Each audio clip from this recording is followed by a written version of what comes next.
Muito boa tarde.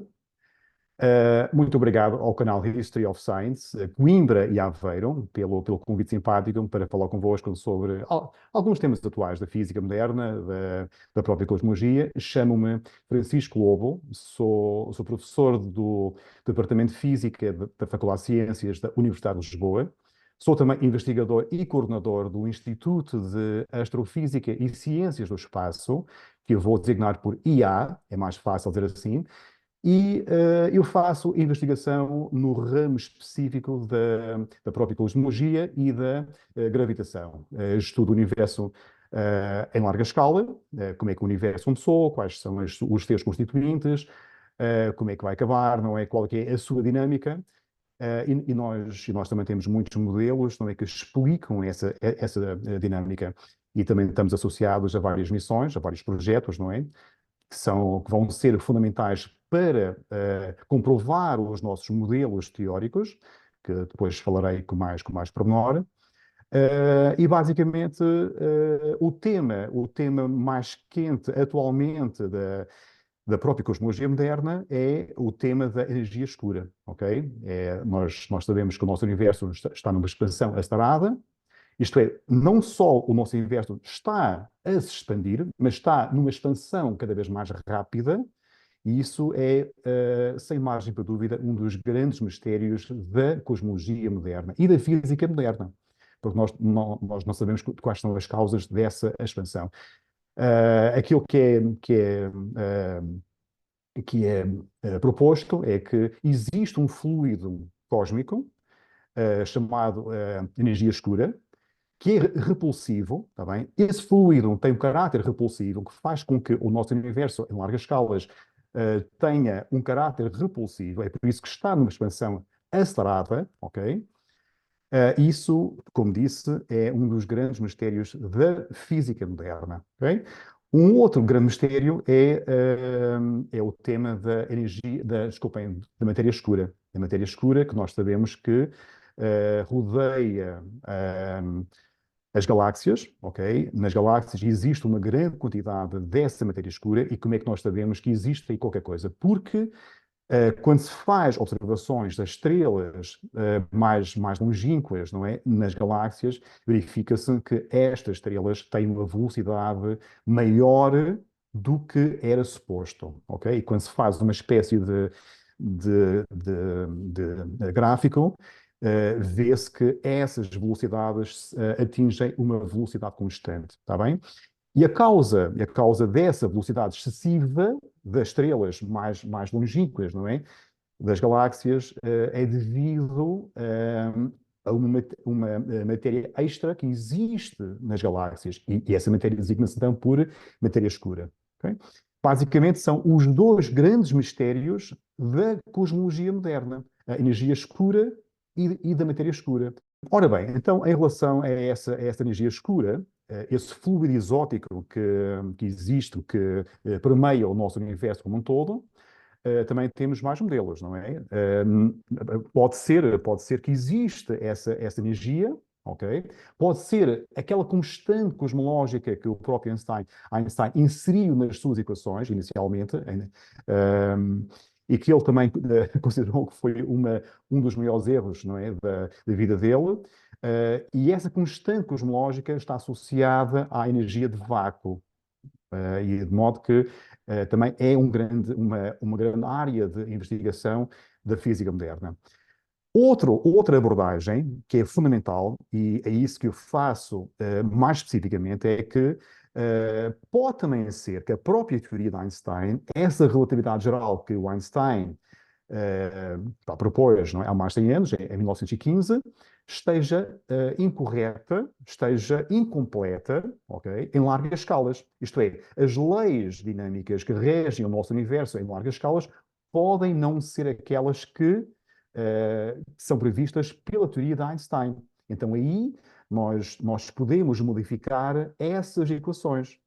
Isso chama-se teorias de gravidade modificada. Ok? Isto é, pode não ser essa expansão acelerada, pode não ser devido a essa energia escura, está certo? Mas devido às próprias equações de Einstein que podem estar erradas em larga escala. Então é preciso fazer mais pesquisa e também desenvolver alguns modelos, né, específicos que alargam essa teoria de Einstein. E nós temos feito muitos modelos nesse sentido, e isso é fundamental. Eu também gostava de referir um pouco da própria história, está bem? Porque a história também ensina muita coisa, não é? Pode-se voltar ao século XIX, está bem? Em que também haviam alguns fenómenos, não é? Que a própria teoria de Newton, digamos que era a física newtoniana, que regia as leis que as pessoas na altura pensavam que estavam corretas, não é? Mesmo a própria mecânica celeste, não é? Isto é, as órbitas dos planetas, das estrelas e isso tudo, não é? Haviam dois fenómenos, não é, que as pessoas não conseguiam explicar, não é? Uma delas é que havia o planeta Neptuno, que sofria alguns desvios, ok? E as pessoas não sabiam qual era a razão desses desvios. Ora bem, usando a teoria de Newton, ok? Dois físicos, um francês e um inglês, usaram as leis newtonianas e viram que se havia um planeta extra, algum corpo, que foi Urano, não é? Que foi descoberto, era esse planeta que era responsável pelos os pequenos desvios na órbita de Neptuno.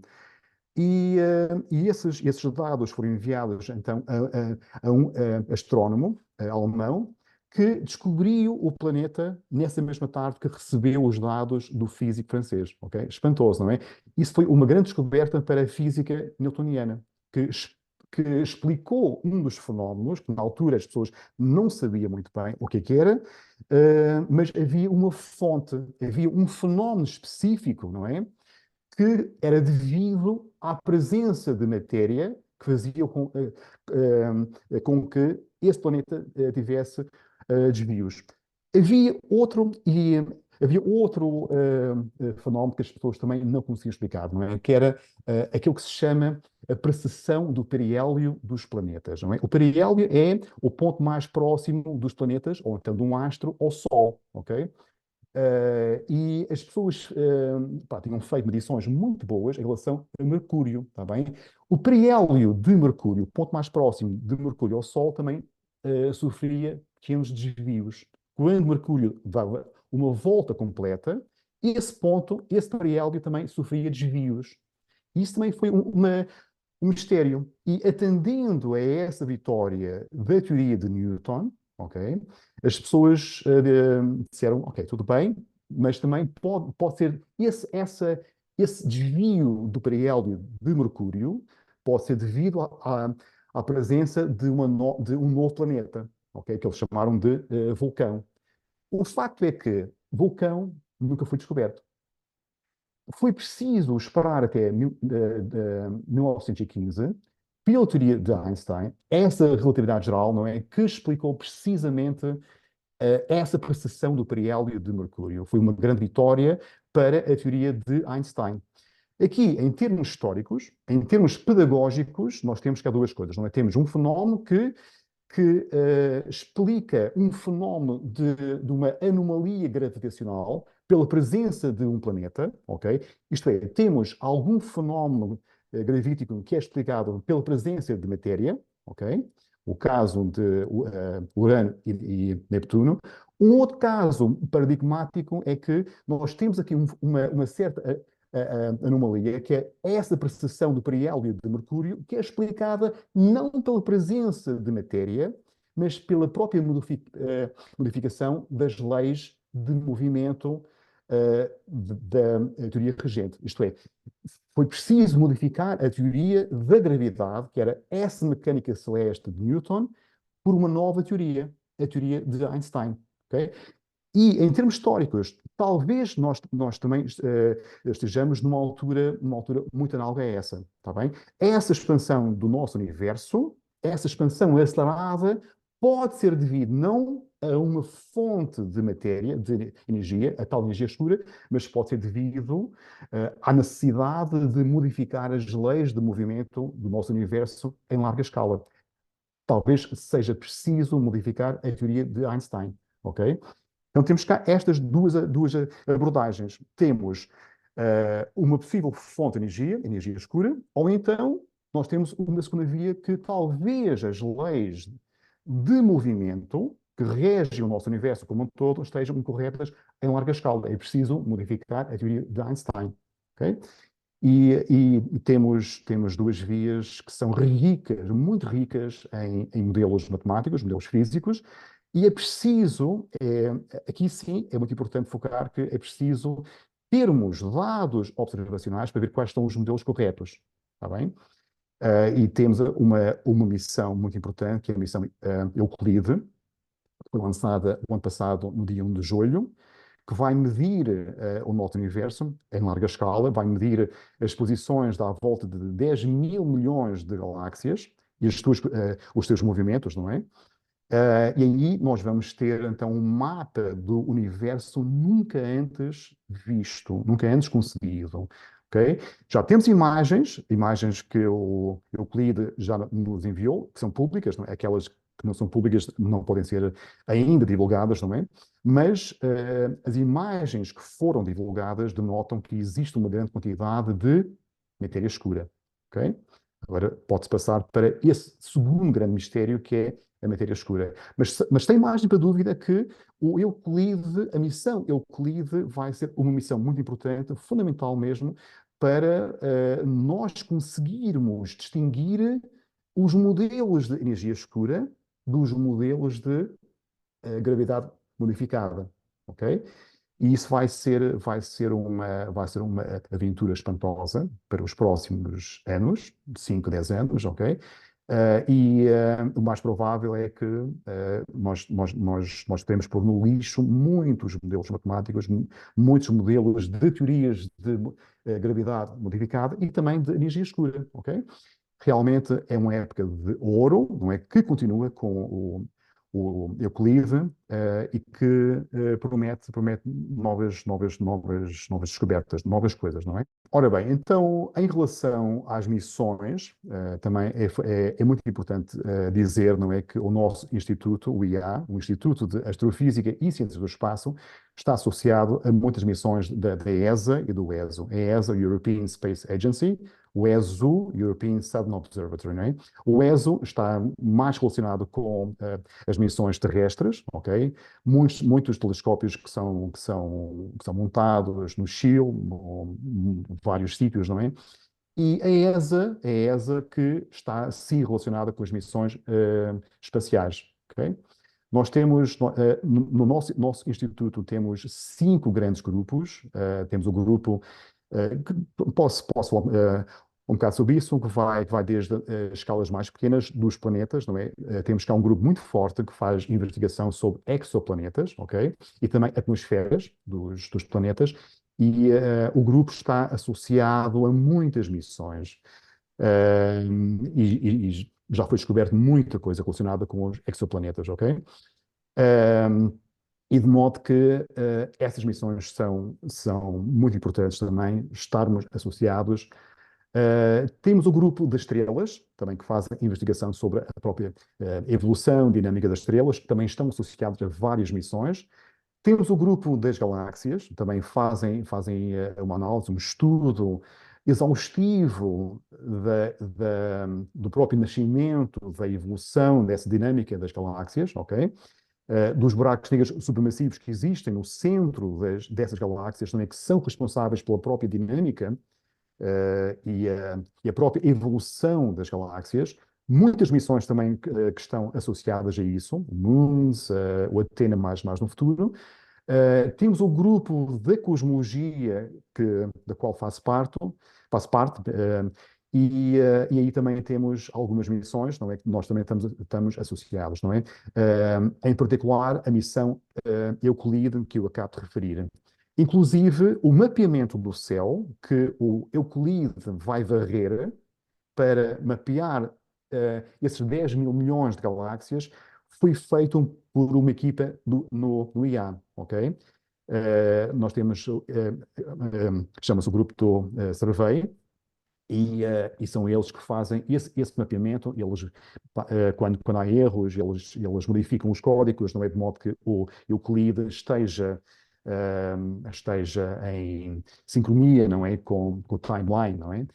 E isso é fundamental. Temos o grupo da instrumentação, que é fundamental. Eles têm feito muito trabalho de parceria com essas missões da ESA e do ESO, e são espantosos. E posso falar muito mais sobre isso, mas realmente é um grupo fantástico, não é? Que tem feito muitas coisas com muitas missões, não é? E tem deixado um legado muito importante para o futuro. O sexto grupo, que não é um grupo de investigação, mas é o grupo da própria divulgação de ciência, da comunicação de ciência, que levam tudo aquilo que nós fazemos no IA para fora, escolas, para o grande público, e basicamente é isso que constitui o IA, não é? O nosso instituto. Nós temos grupos teóricos muito fortes em todos os ramos, mas também que estão associados a essas missões, não é? E isso é muito importante para qualquer instituto ter essa sinergia entre as duas componentes, a parte teórica e a parte das observações, não é? É assim que a pessoa faz, comprova os nossos modelos teóricos, não é? É fundamental nesse sentido. Temos à volta de 70 investigadores integrados, ok? À volta de uns 60, 55 alunos de doutoramento que fazem investigação nesses ramos. E também temos muitos alunos de mestrado, não é? E basicamente é isso que é o IA, não é? Se você gostou desse vídeo, dê um like, compartilhe. Aproveite para assinar o canal e ative as notificações.